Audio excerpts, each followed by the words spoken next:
Hello, my name is Thiago Pires. Today's date is May 18th, 2025. This is the summer semester, and this is the class Criminal Justice Systems. And we are now going to begin the data paper and the explanation of how I got each answer and where I got each answer. So, the first question is,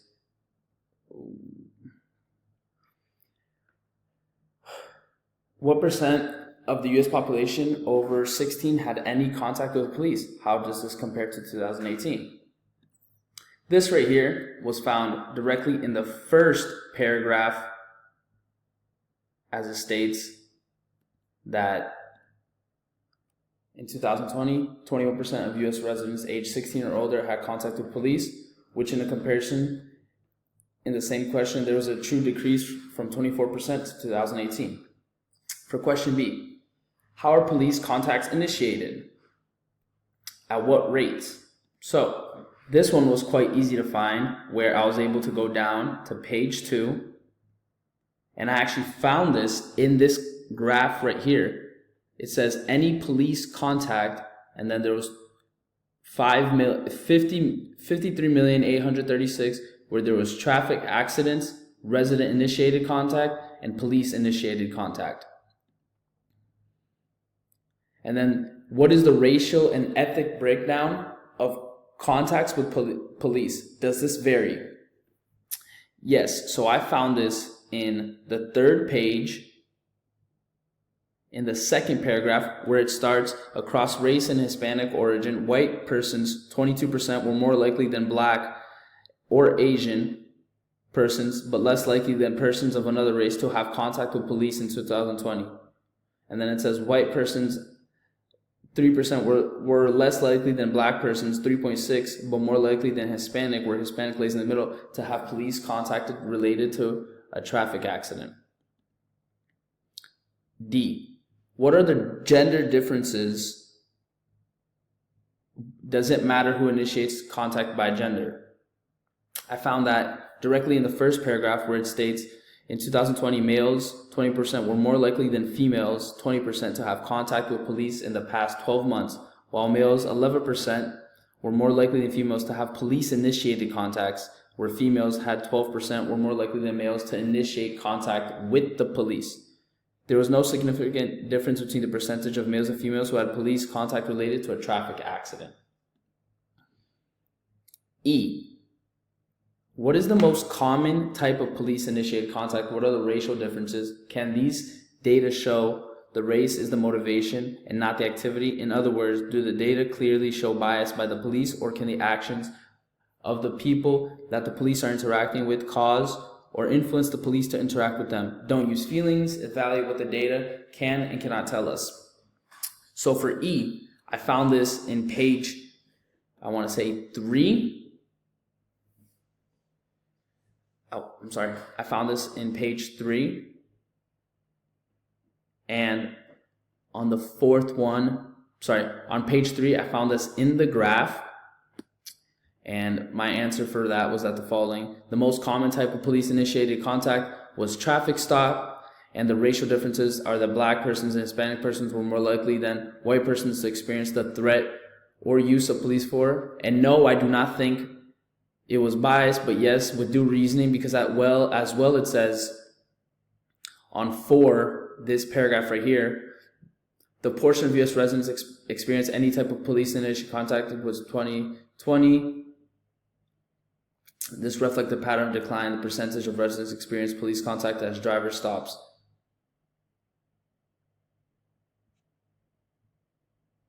And just to go back to this graph to show that, this graph right here, police-initiated contact, that the main percentage was a traffic stop right here.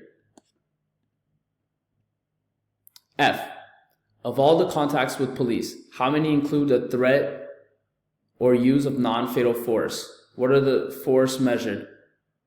Was this what you expected? I found this in page 5, right here, where it says about 2 of personas experienced the threat of force or non-fatal use of force during any police contact in 2020. And if you can see in this fine line right here, this is going to include residents who police threatened with force, handcuffed, pushed or grabbed, hit or kicked, used chemical or pepper spray, used an electronic shock weapon, pointed or fired a gun, or used any type of physical force. That is where I found F. G. What percentage of people who contact the police to report a crime say they are likely to contact again?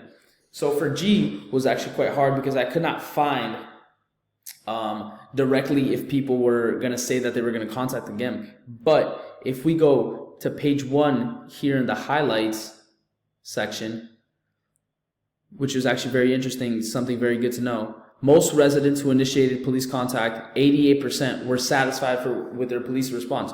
So I would imagine, in my opinion, if you're satisfied with your police response, that you want to call them again.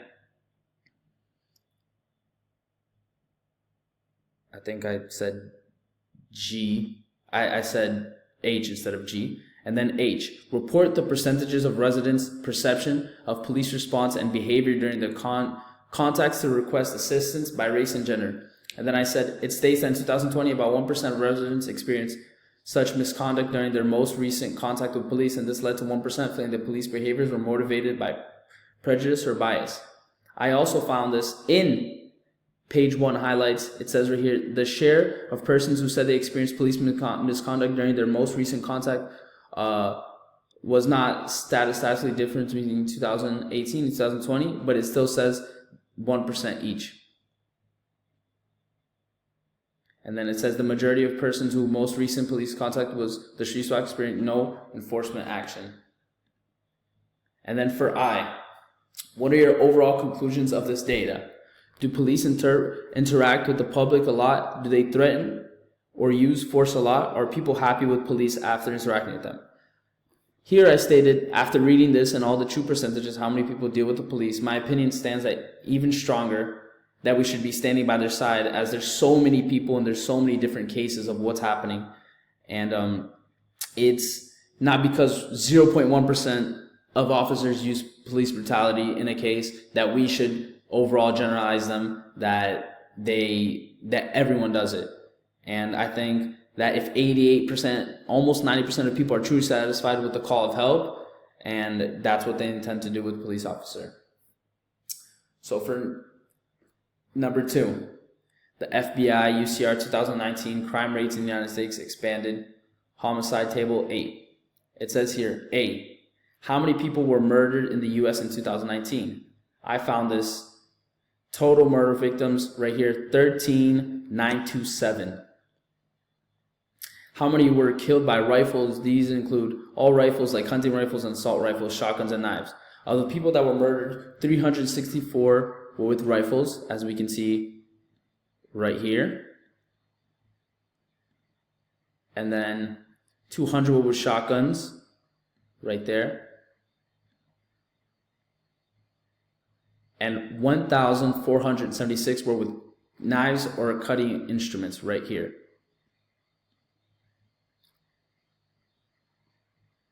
How many people were killed by unarmed people, personal weapons, aka your hands, fists, and feet? I found 597 right here in this column.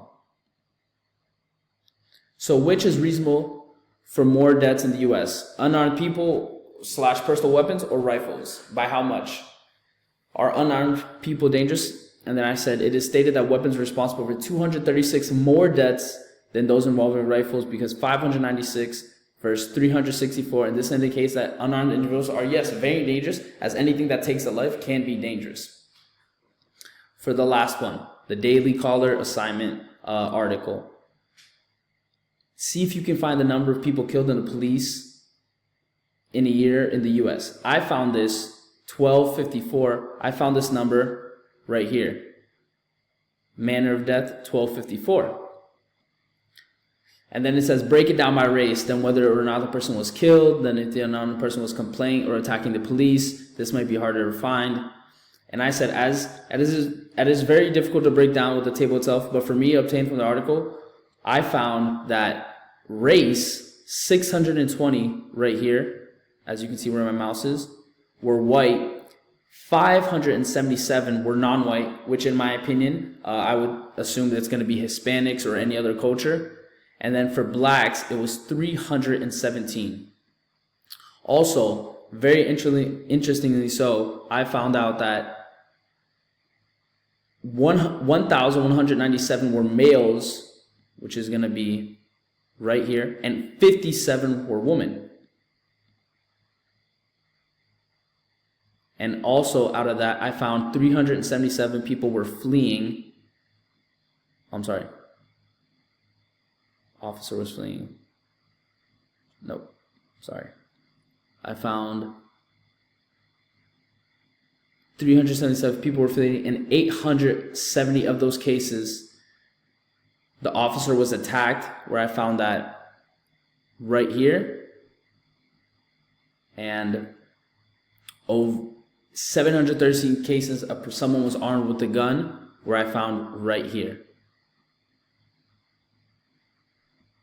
And for the last question, it says, are the findings what you expected?